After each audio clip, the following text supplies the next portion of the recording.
Your paycheck hits on Friday morning. For a few minutes, everything feels lighter. The number in your bank account is finally big again. You tell yourself this is the month things get better. This is the month you catch up. This is the month you save something. Then the money starts moving. Rent, car payment, insurance, credit card minimums, phone bill, groceries, gas, utilities, subscriptions you forgot about. One automatic payment after another. By Sunday night, the paycheck is technically gone. Not because you bought something crazy, not because you do not work hard, but because your paycheck was already spent before it arrived. This is why your paycheck disappears in 48 hours. Payday feels like progress because the number changes instantly. Yesterday, your account was low. Today, it has money again. That jump creates a short emotional high. You feel safe. You feel caught up.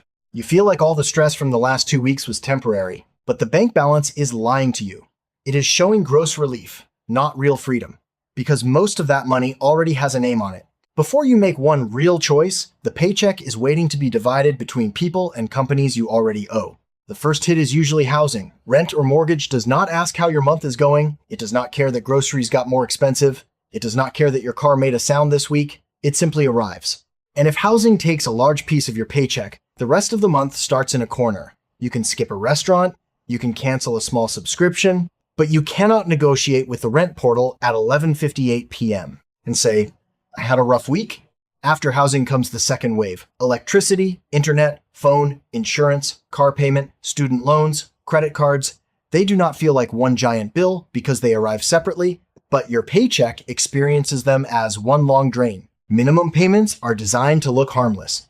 $35, $60, $90. Small enough to ignore, large enough to keep you stuck. When money is tight, the minimum payment feels like a lifeline.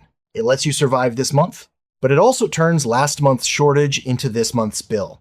That is how your paycheck starts carrying old problems. You are not only paying for today, you are paying for the groceries, the repair, and the emergency you never had cash for. Then comes the most frustrating category, food. Groceries feel like they should be controllable, so when the total is higher than expected, people blame themselves. But often, the problem is simpler. Basic life costs more than your budget wants to admit. Gas is another small betrayal. You do not think of it as a major bill, you think of it as something you just have to do.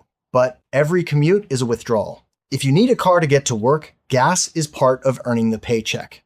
Then the tiny charges arrive. $8.99, $12.99, $16.99, streaming, cloud storage, apps, delivery memberships, a free trial that quietly became permanent.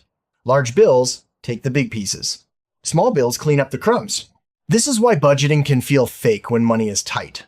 On paper, the math looks simple. Income minus expenses equals leftover money.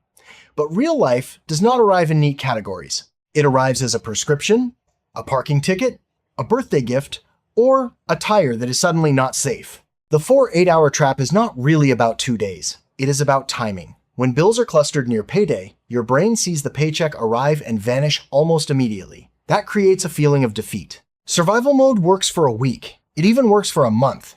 But it is expensive over time. When you do not have cash, you pay with delay. You delay the oil change, then the repair gets bigger. You delay the payment, then the late fee arrives. There is also an emotional bill. Every payday starts with hope and ends with math. You check the account again, you refresh the pending charges, you calculate what can wait until next Friday. From the outside, you look normal. Inside, part of your brain is always counting. The real problem is not that you cannot manage money. The real problem is that your paycheck is carrying too many jobs: housing, transportation, food, old debt, emergencies, savings, a future. One paycheck cannot do all of that if every dollar is already assigned. The first step is naming the drain.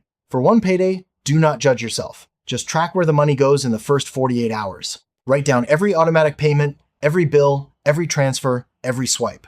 This is not about guilt. It is about seeing the machine clearly. Sometimes the first win is timing. If every bill hits right after payday, your account gets crushed at once. Call providers and move due dates when possible. Put rent on one side of the month and smaller bills on the other. Even $20 of savings matters if it proves money can stay. The next goal is not a huge emergency fund. It is a floor. Maybe the first floor is $100, then $200, then $500. This money is boring on purpose. It is there so one annoying week does not become a debt spiral. If debt is eating the paycheck, pick one old bill to attack. Not 5. 1. Choose the smallest balance if you need momentum, or the highest interest rate if you want the cleanest math.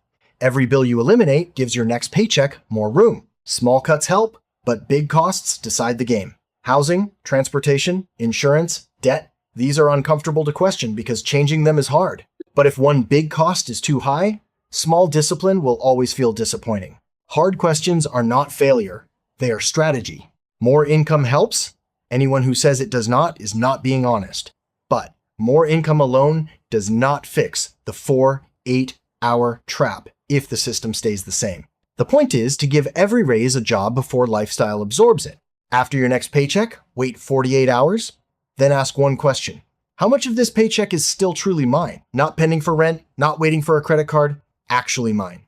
If the answer is almost nothing, you just found the real problem. No margin. Success does not look dramatic at first. It looks like payday arriving and the account not falling all the way back down. It looks like one bill being gone. It looks like $100 staying untouched. It looks like choosing instead of reacting. Your paycheck should not feel like a visitor. It should not arrive on Friday, solve everyone else's problems, and leave you with stress by Sunday. Start by watching the first 48 hours. Name the drain, change the timing, build a small floor. Remove one old bill, then keep going.